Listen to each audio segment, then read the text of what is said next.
Throughout the Gilded Age, philosophies were a large part of urbanization, a theory that highlighted the life of rich, successful businessmen whose economical uprise was blossoming during the Golden Age. Social Darwinism, the theory that highly regarded the works of Charles Darwin's biological theories of evolution during the 19th century. The less capable members of society would be destined to live a life of poverty while the rest would thrive and live this glamorous lifestyle. With the theory of social Darwinism came philanthropists. These men would organize events for other classes to help both socially and economically. The Gilded Age philanthropists borrowed the principles, if not the wisdom, of Tuckerman, liberally ascribing poverty to defective character and urging the spiritual form of individual as the answer to need.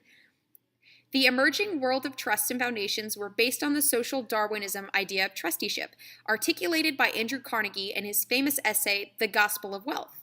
Other philanthropists who participated in the belief of social Darwinism included Reese and Rockefeller. Andrew Carnegie was the first philanthropist to state publicly that the rich have a moral obligation to distribute their fortune for the general good. He also led an enormous uprising in the steel industry. Jacob Riis was a photographer and a journalist who fought for the passage of child labor laws, and John D. Rockefeller was an oil baron who was the moving force behind the Standard Oil Company, and he also created the American petroleum industry.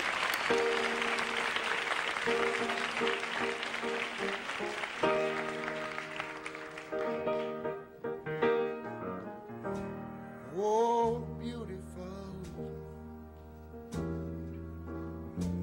for heroes proved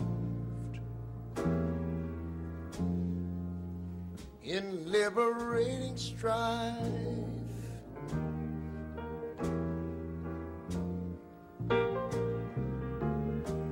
Who more than self their country loved, and mercy more than life.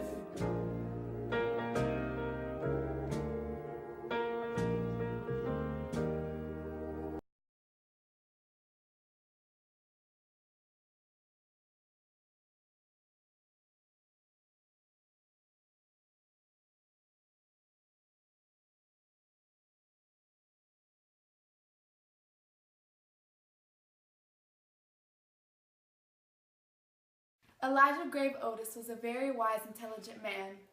He was the inventor of the first safe elevator. His creation later became the basis of the multi-billion-dollar Otis Elevator Company. In 1884, he demonstrated his safe elevator at the American Institute Fair at the Crystal Palace Exposition in New York City. Otis had two sons, so after his death, they took over, and by 1873, there were more than 2,000 Otis elevators installed in buildings all around the country. These machines made it possible for the eventual construction of such architectural creations such as the Empire State Building and the World Trade Center.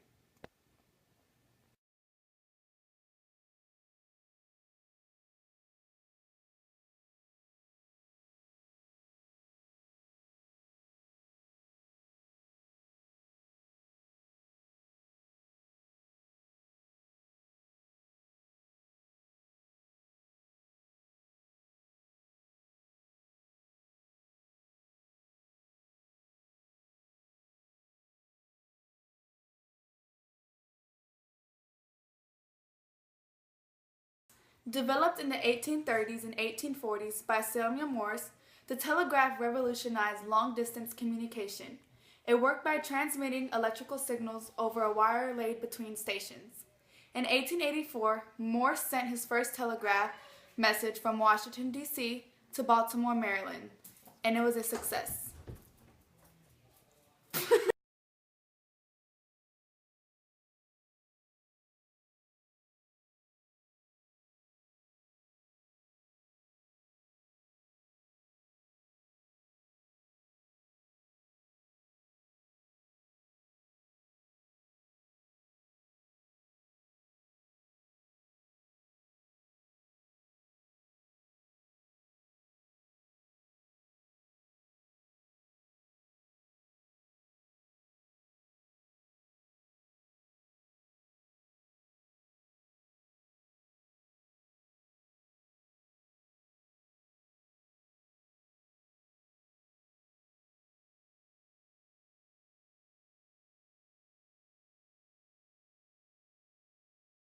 Although the Gilded Age brought many new and important innovations, the idea of urbanization came with many negative consequences. With an influx of immigrants and people living in the city came the creation of tenements, which were multi-family apartment buildings. Tenements were cheap and easily available, so many immigrants had no other choice but to settle for these cramped buildings. Jacob Riis, a journalist, uncovered the true horror of these grotesque living conditions in his book, How the Other Half Lives. Showing audiences through photographs, he illustrated the disgusting tenements, which were overpopulated, lacked air ventilation, and became breeding grounds for diseases like tuberculosis. Tuberculosis is an infectious disease where most of the damage affects your lungs. Those close quarters greatly affected health in the Gilded Age. One cough could spread the germs throughout the entire building, giving the entire building tuberculosis. New York became America's most unhealthy city, with slums like Mulberry Bend, mentioned in Jacob Riis's book, and its primitive sewage system. This led to people using outhouses or going in the streets by digging trenches. New York became extremely unsanitary because of this. Diseases like smallpox, typhoid, malaria, yellow fever, and cholera would have outbreaks all over the city. These epidemics were especially harmful for children and young people who would have to face these conditions at home and at work. Factory conditions were dangerous for all, but as children joined the workforce, the realization of how deadly they could be became very apparent. Deaths and injuries were extremely common, even expected. And at these big factories, children would have to work under agonizing conditions like sleep deprivation and, in the summer, dehydration, and would have to work for next to nothing. Women, children, and immigrants became targets for mistreatment and low wages. The mindset for many Americans at the time was these groups of people, especially immigrants, shouldn't be earning as much as native-born Americans. Many minorities sought refuge in politics. Tammany Hall was a popular name for the Democratic Party political machine that dominated New York's political life until 1933.